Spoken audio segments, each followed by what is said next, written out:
তোমার কাছে আমি দুষ্টু, ভালো যে আর সবাই। মিত্তিরদের কালু নীলু ভারী ঠান্ডা ক ভাই।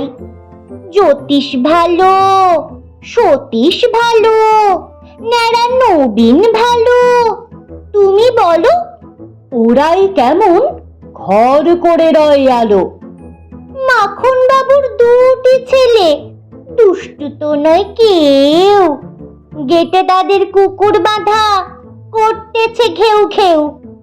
5 কড়ি ঘোষ লক্ষ্মী ছেলে, দত্তপাড়ার গবাই। তোমার কাছে আমি দুষ্টু, ভালো যে আর সবাই। তোমার কথা আমি যেন শুনিনে কখনোই, জামা কাপড় যেন আমার সাফ থাকে না কোনোই। খেলা করতে বেলা করি, বৃষ্টিতে যাই ভিজে। দুষ্টুপনা আরো আছে, অমনি কত কি যে। বাবা আমার চেয়ে ভালো, সত্যি বলো তুমি। তোমার কাছে করেননি কি একটুও দুষ্টুমি? যা বলো সব শোনেন তিনি, কিচ্ছু বলেন না কো। খেলা ছেড়ে আসেন চলে, যেমনি তুমি ডাকো।